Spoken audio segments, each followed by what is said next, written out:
I had a patient ask me about ice baths, so I started researching the topic. And of course, I got introduced to a hero, Wim Hof, an author, speaker, and 23 Guinness Book of World Record holder. Really famous, wrote a book called The Iceman.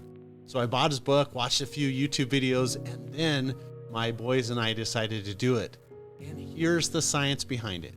It reduces inflammation and swelling. When you take an ice bath, the cold temperature narrows your blood vessels.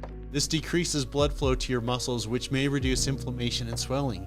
And research suggests that the ill therapy technique lowers post-exercise inflammation better than other methods like compression socks. It relieves sore muscles. Stepping into an ice-cold bath might help relieve sore muscles. Scientists aren't sure exactly how it works, but less inflammation and lower nerve signaling means less pain. Cold water could also lower perception of pain and how much soreness you feel. And that explains why Systemic Review found that ice baths reduced delayed onset muscle soreness after exercise. But the studies were low quality, and the best way to take an ice bath to soothe sore muscles, including ideal water temperature, duration, and frequency, is not exactly sure. But evidence suggests that ice baths may also ease pain from chronic conditions. This includes rheumatoid arthritis, gout, fibromyalgia, but there's a need for more research on ice baths for chronic pain.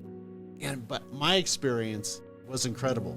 It aids in exercise recovery. When you get into ice baths, your blood vessels dilate or reopen, increasing circulation. The nutrient-rich blood flow flows into your muscles and may help remove metabolic waste that builds up during exercise.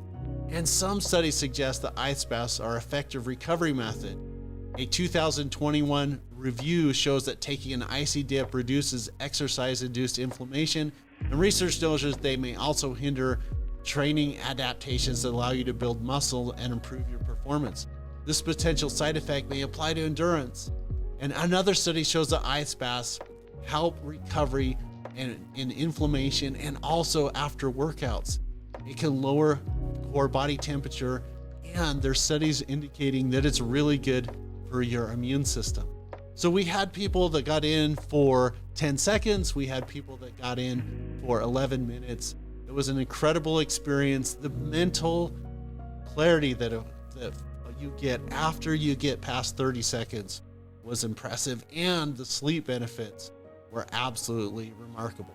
Here's our ice bath experience. 40 seconds, Dalton.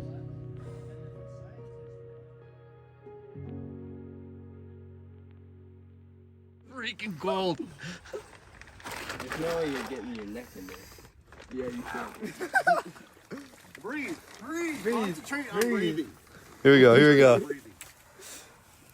Concentrate on breathing. Oh, wait. Wow, that's cold.